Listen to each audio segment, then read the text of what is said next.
اس وقت اس الیکشن کا free and fair and transparent ہونا بہت ضروری ہے. یہ بہت ضروری ہے کہ سارے پولیٹیکل پارٹیز کے ساتھ ساتھ اس میں پاکستان تحریک انصاف اپنی شان سے الیکشن لڑے اور اس میں پارٹیسپیٹ کرے. اگر یہ election free fair and transparent نہیں ہوئے تو یہ ملک کو افراتفری کی طرف لے کے جائے گا جو کسی کی خواہش نہیں ہونی چاہیے. ہم نہیں چاہتے اس ملک میں کسی قسم کی افراتفری ہو, کسی قسم کا نقصان ہو, کسی قسم کی جو اکانومی اس وقت ڈاؤن ہے. پاکستان کی اکانومی مزید ڈاؤن نہیں ہو سکتی, نہ کسی تجربے کی متحمل ہو سکتی ہے. کوشش ہونی چاہیے بہرحال کہ یہ election free and fair and transparent ہو. اگر اکانومی خراب ہو جاتی ہے تو آئی میک کے پروگرام پہ بھی بہت برا اثر پڑے گا. ہم نے تو زمان پار کے وقت بھی اس کی ایک انکنڈیشنل سپورٹ دی تھی, لیکن آپ فری اینڈ فیئر الیکشن نہ کرا کے ایک بہت بڑا سوالیہ نشان کریں گے. اگر آپ ایک پارٹی سے اس کا نشان روک لیتے ہیں اور وہ بھی ایک عام بیس لیس قسم کی بنیادوں پہ آپ دیکھ رہے ہیں اور ان پہ آپ یہ نشان روک لیتے ہیں, تو سب سے پہلی بات تو یہ ہے کہ نیشنل اسمبلی میں 70 ریزرو سیٹس ہے اور پورے ملک میں 227 ریزرو سیٹ ہے.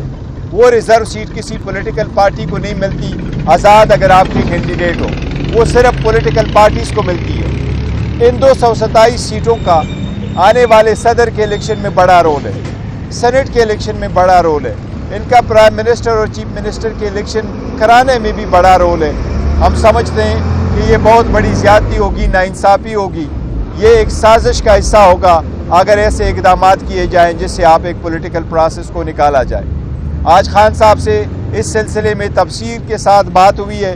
ہم الیکشن کمیشن کے ڈیسیجن کو ہر فارم میں ڈسمس کرتے ہیں اور اس سے ڈس ایگری کرتے ہیں. ہماری پارٹی جس طریقے سے چل رہی تھی انشاءاللہ ہم اپنا انتظام اسی طریقے سے چلائیں گے جس طریقے سے کل یا پرسوں یا ترسوں ہماری پارٹی چل رہی تھی. اس ڈیسیجن کو ہم ہائی کورٹ اور سپریم کورٹ سبجیکٹ جو ہماری final decision by the lawyers وہ ہم انشاءاللہ تعالیٰ چیلنج کریں گے.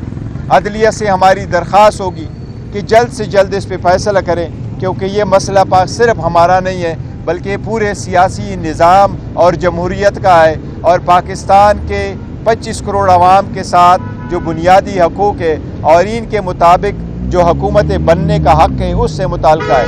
ہماری عدلیہ سے درخواست ہوگی کہ جب بھی ہماری پٹیشن آئے اس کو جلد سے جلد سنا جائے. آج ہم نے بڑی کوشش کی کہ الیکشن کمیشن سے ہمیں سرٹیفائیڈ کاپی ملے, لیکن الیکشن کمیشن نے سرٹیفائیڈ کاپی مہیا نہیں کی. ہمیں یہ کہا گیا کہ آج چھٹی کا دن ہے, آج نہیں ہو سکتا, ڈسپائٹ یہ کہ ہماری 2 درخواستیں اس کے لیے پڑی ہے. ہماری عدلیہ سے درخواست ہوگی کہ ضرور کوئی ایسی اقدامات کرے جس طریقے سے کل سپریم کورٹ نے آرڈر کیا ہے تاکہ ملک میں فری فیئر الیکشن کا انعقاد ممکن ہو سکے اور عوام کا یہ بنیادی حق کی بجاوری جو ہے ہو سکے. آپ لوگوں کا شکریہ. اگر کوئی کوشچن ہے تو. گور صاحب, خاص طور پہ اس وقت جو الیکشن کمیشن کے خلاف جو آپ پٹیشن کرنے جائیں گے اس فیصلے کے خلاف, پشاور ہائی کورٹ میں جائیں گے یا اسلام آباد ہائی کورٹ کی؟ دیکھیں, یہ سپریم کورٹ کی جائیں گے کہ نہیں؟ سپریم کورٹ کی 1968 سے ججمنٹ ہے, اور 1968 میں جب کہ پاکستان ایسٹ اور ویسٹ پاکستان ہوا کرتا تھا تب سے یہ چلا آ رہا ہے کہ الیکشن کمیشن ملک کے ہر صوبے میں موجود ہے اور ہر ہائی کورٹ الیکشن کمیشن کے خلاف اپنا رائٹ استطاع کر سکتی ہے. ہم نے چونکہ پہلے اس کے خلاف پٹیشن کی ہوئی تھی, نوٹس پشاور میں ملا تھا. پشاور میں جو ہماری آرگنائزیشن ہے وہاں بائیومیٹرک کی ضرورت نہیں تھی, پکڑ دکڑ نہیں تھی, وہ جا سکتے تھے, ایفیڈیوٹ کروا سکتے تھے اور اپنا پاور آف اٹارنی سائن کر سکتے تھے, اس لیے وہ وہاں چلے گئے تھے. دوسری بات یہ ہے کہ ساتھ ساتھ کہ پشاور ہائی کورٹ میں ہمارا الیکشن بھی ہو گیا تھا. پشاور ہائی کورٹ میں پہلے سے بھی ہماری پٹیشنیں پینڈنگ تھی, اس لیے ہم نے پشاور ہائی کورٹ کو منتخب کر لیا تھا. لیکن یہ ابھی ڈیسیجن کرنا ہے کہ کہاں فائل کرنا ہے. امید ہے کہ پشاور ہائی کورٹ کر لے یا سپریم کورٹ کر لے, لیکن anyway دونوں آپشنز ہیں. سپریم کورٹ جا سکتے ہیں؟ سپریم کورٹ ہم اس لیے جا سکتے ہیں کہ آرٹیکل 184 میں فائل کر سکتے ہیں کہ الیکشن کا انعقاد کرانا یہ ایک بنیادی حق کا حصہ ہے. پہلی بھی اس قسم کی کیسز سپریم کورٹ میں آ چکی ہیں, وہ ایک آپشن ہے, لیکن ابھی فائنل نہیں ہوا کہ کہاں جانا ہے.